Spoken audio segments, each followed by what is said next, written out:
Pearce leading 516 to Geoff's 366. Geoff, you had 3 straight weeks of gaining ground on Pearce, but like the Coca-Cola 600 last week, Pearce, Kyle Busch, his pick, 61 points. Geoff, you had Chase Elliott earning 21 points. I know, man. I know this is tough for you, but this week you have another opportunity to make up some ground. Are you ready to go? I'm ready to go, and I think Pearce is going to make a major misstep this week and write some drivers off that he shouldn't be. So I think this is the week where I make up like 100 points. Okay. If that's even possible in NASCAR. I don't think it is. We're gonna, maybe we'll say like 60. History could be made, my dude. We are talking the Enjoy Illinois 300. So top DFS and Sportsbook plays for this. It's at the World Wide Technology Raceway in, Illinois. So it should be an interesting race this weekend. Pearce, can you break it down for us here a little bit, like about this track? Because it's like an in-between here with some tight turns, similar, and then a track that also has some like long straightaways. I'm confused by this place. Well, everyone should be confused. This thing's called the Enjoy Illinois, but up until recently, this track was considered St. Louis. It was called Gateway. A company came in and bought the track for probably nothing and then poured a little bit more money into NASCAR, and NASCAR rewarded them by giving them a cup race. The drivers don't want to race here. The fans hate this track. Wow. I mean, sorry to break it to people. Like, this is going to be a pretty tough, boring race to watch. But, hey, from the DFS perspective, if, the 19 call with Chase Elliott till he wrecked and everybody wrecked, maybe you're tired of seeing all these wrecks and you want to see the guys that you research run well.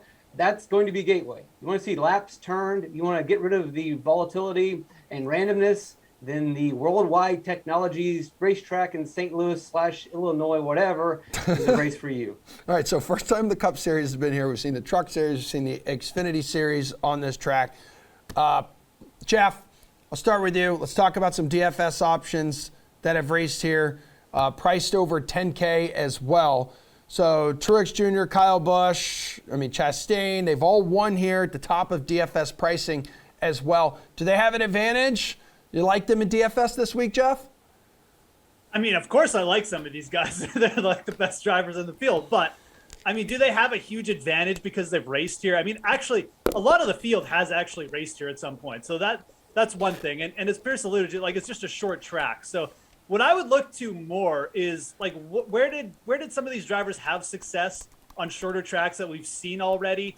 I know Joey Logano is a driver who won the Goodyear 400 on a shorter base track earlier in the year. But again, it's with it being a shorter track, you kind of say, well, maybe the skill drivers are in better shape because there's going to be less wrecks. I think Kyle Larson, just rostering Kyle Larson this week and not trying to overthink things is probably fine. I think that's a way you could certainly look at it.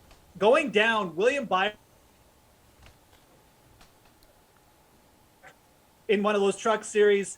And, again, you want to take experience and then you go into the, just the recent form as well as, just DFS salary. Byron at 9,800, he's certainly, you're getting him for a discount. You could even double up with another one of these top drivers. And again, with the shorter track and the less likelihood of wrecks and stuff like that, I think that's something you should be doing, kind of like a stars and scrubs approach. At least that's what we call it in golf. I don't know what you guys call it in NASCAR. But for me, William Byron is definitely an interesting guy and a target this week. All right, who do you like towards top of the pricing, Pearce? And do you think there's an advantage to guys who have raced here before over the rest of the field? Track history is usually a stat that's not 20 years ago. I don't know if I'm going to trust that data point. Kyle Busch either. Now, you might want to trust Chastain. He did win a truck race 2 years ago. I don't think it really helps him that much. If anything, it adds confidence, but his confidence was already sky high.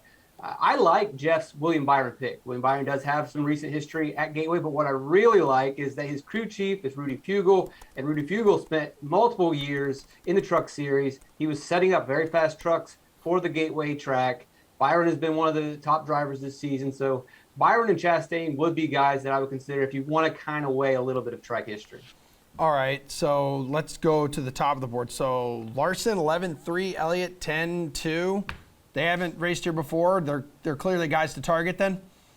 Pearce? Yeah, Larson can race anywhere, and we've seen it. I mean, any surface, any new track, especially when we're going to all things being equal, right? Everyone is trying to learn things. Who can figure things out the fastest? His team figures things out the fastest. He figures driving cars the fastest.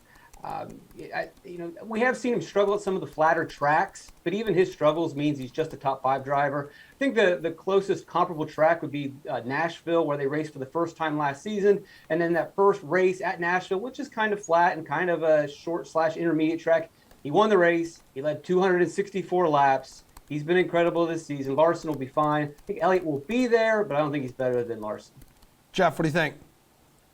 Pretty much was going to say like something similar, just not quite as smart sounding as Pearce. So, I mean, Kyle Larson definitely pretty much the most skilled driver in the race, right? Like, again, if it's a little bit of a newer track or these guys just haven't seen it lately, I mean, you expect, the best driver to figure it out the quickest. Chase Elliott, to me as well, if you just look at their performance and like how dominating they've been in certain events, I mean, it just seems like Elliott, he's not like backing his way into wins or anything like that, but he's just been in different styles of tracks and races where he's kind of had his success. So, when I was looking at both these guys, that kind of stuck out to me. I think I trust Larson more. I know he's like $1,100 more, but again, like, let's talk DFS strategy with both these guys. I think that Kyle Larson, he's probably not going to be like super under-owned, but he may not have that much ownership on him from the simple fact that he's, so far and away the most expensive driver. So we like that.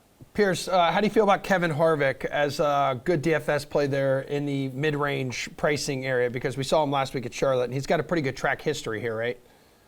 Yeah, I mean, that's some pretty ancient track history as well. Give him credit. He has finished well recently with 3 top 10s in the last 4 races. 2 of those are top 5s. But if you look a little deeper into the stats, his driver rating is outside of the top 10. He's been very fortunate to avoid all the chaos and all the random wrecks and volatility. I am not expecting a lot of blown tires this week. I think Goodyear will bring a pretty durable tire. I'm not expecting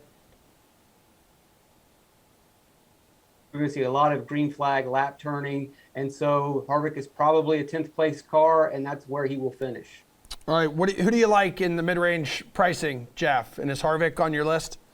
Yeah, I mean, like, Harvick's okay, but it's kind of just like that safe pick. The other thing about him is you look at his, like, bonus points or, like, fastest laps led. I mean, it's bare. I mean, this guy's not doing much. He's kind of just staying in it. But, again, is this really the track where you just want to go with someone who kind of plays it safe? I mean, I think I'd rather try and get up to Joey Logano, who, like I said, he's definitely more of a boom-bust driver, but had a lot of success on a shorter track earlier in the year, so you like that.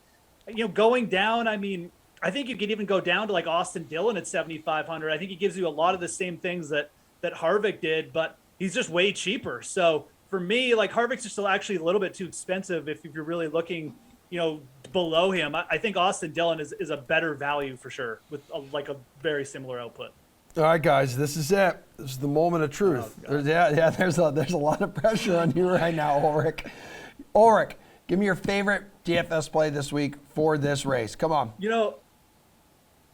Pearce, like, I brought up William Byron, and Pearce complimented the pick, and now he's in my head because I had a driver, and it wasn't William Byron, and now I'm like, should I pick William Byron because I'm just going to go with my first pick. I'm going to go with the gut pick. I'm going to go with Tyler Reddick this week. He was really good in that earlier race that Joey Logano won. Again, another short track. He's been really consistent. He's like one of the only top 15 drivers without a win. I'm going to go Tyler Reddick. If William Byron wins, Emerson, you may not see me here next Friday because I'll just be, I just won't be able to compose myself on there. So. Totally understand that. Pearce, hook me up with your play. All right, so we'll go with what the golf guys do. They typically lean on current form. That's what I will do. As I've mentioned before, the season started out weird with 3 restrictor plate races, a dirt track race, a road course race, short tracks, whatever. But over the last month, we've had 4 straight intermediate tracks. Who has been the best driver by far and away? It's not even close. It's Ross Chastain. He also has the track history at Gateway, winning here 2 years ago. And then at Nashville last season, that track that I think is comparable to Gateway, he finished second. He did have a little bit of a tire advantage at the end of that race, but he's still very fast. He's proven to be pretty fast at these types of tracks. Ross Chastain is the guy to keep it hot.